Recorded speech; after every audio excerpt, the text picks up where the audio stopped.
Baby did a bad, bad thing.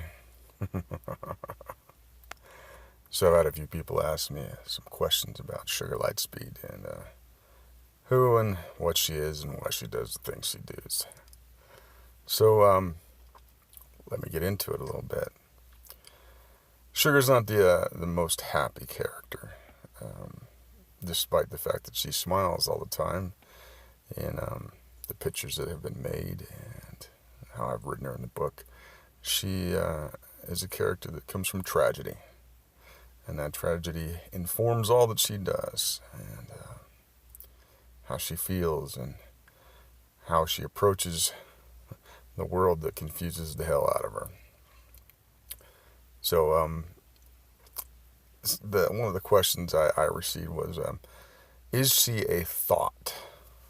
Thot, which I assume means that hoe over there.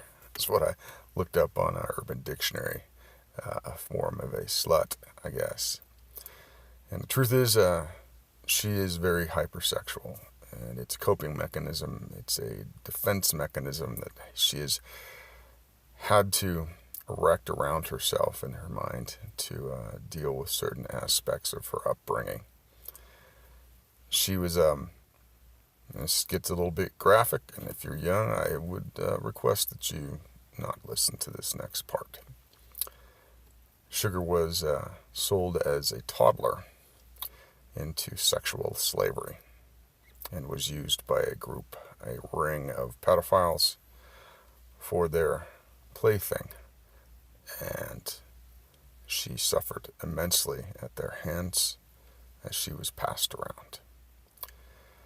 And that made her deal with things in a certain way and impressed certain facts of her existence upon her psyche, as it probably would anybody. Now, I've done some research about certain things like this to understand what it does to a person, and suffice to say, there's damage to someone's mentality, someone's outlook, someone's psyche for the rest of their life. They may learn to cope with what happened to them, but it will always affect and color what they do and cause triggers within them. And it's not a pretty subject, and unless you're really trying to understand what's going on with people that have had this happen to them, I would suggest that you just avoid it and have sympathy and empathy for those that have had that happen to themselves.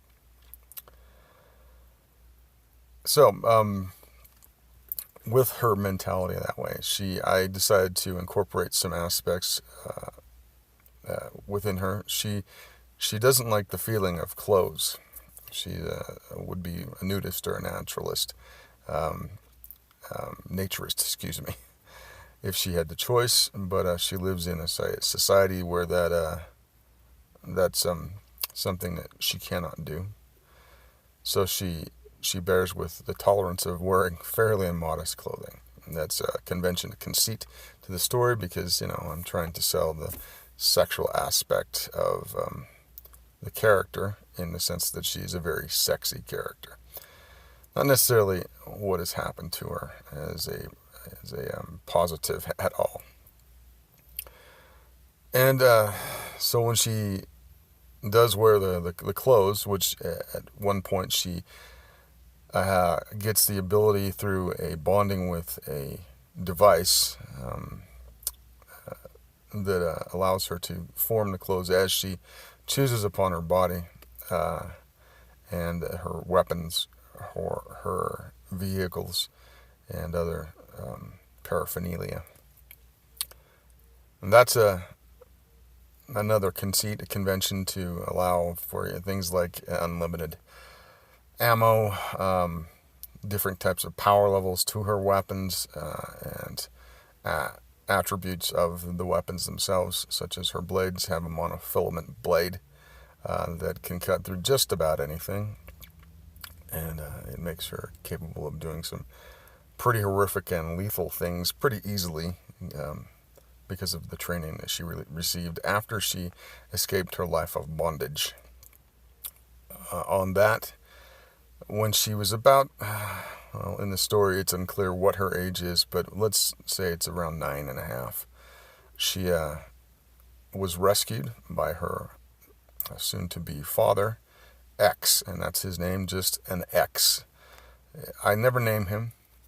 In fact, I never really describe him because I want him to be kind of an ambiguous character, other than the fact that he is there for her to build upon at least something, give a foundation to her life beyond what happened to her beforehand.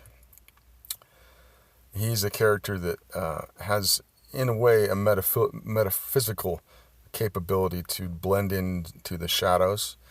You could maybe call that a superpower. I've had some people say, isn't that like Cloak from Cloak and Dagger? And in a way, Cloak can teleport. He can't do that. Basically, he can just meld into the darkness, and it makes it very easy to do his profession, which is an assassin, an elite assassin, for this world which he inhabits. She does not develop that same capability through his training. Once you reach a certain point in your training, you begin to differentiate your style, your abilities, to what you are, was like innate to your character and core. She has developed the ability to see people's aura through her senses. Her senses inform her and give her almost a psychic ability to see the color around a person, around their words, around their smell. If she touches them in the darkness, she would know just by feeling them what kind of character this person is, what their motivations are, what drives them. And that helps her know who her targets are better. Well, not just better, she's pretty precise with it. She also has other capabilities from this divergence in her style from her father or from any other person who is trained in such a way. She uses a style that's far more finesse than power, although her body has the ability to generate great power through focus of her muscles and bones and her constitution. But there are people who are much more powerful in size and strength and speed, but she is able to anticipate them and to use their power and abilities against them.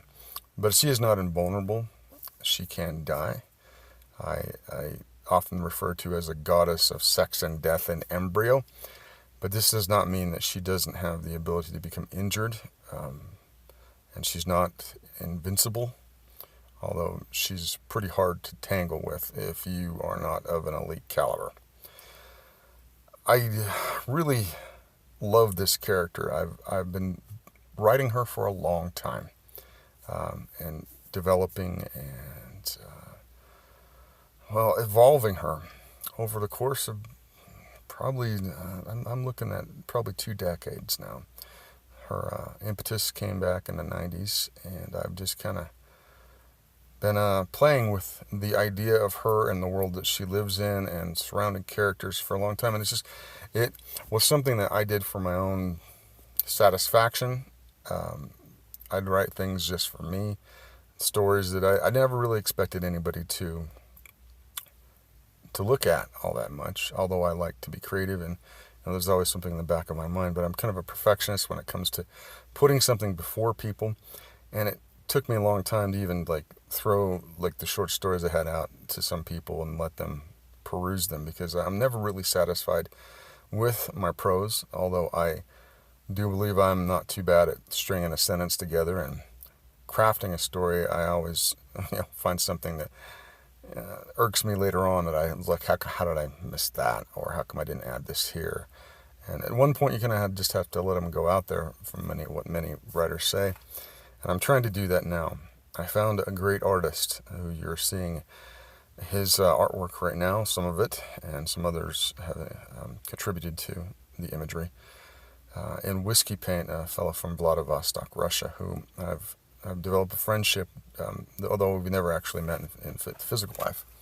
But I really when I started to get art from him, I put the idea about making a comic and seeing where we could go from that. And we're both kind of learning together the crafting of this medium, and I hope that it comes out. I hope it comes out well. We're starting off small. This comic is probably no more than 30 pages, if that. It's a short story about to kind of introduce sugar as a character to the reader so that we can build later on the universe that I have written in prose. However, the two different mediums of novelization and the comic book medium are not, they're not always compatible to, they don't translate easily.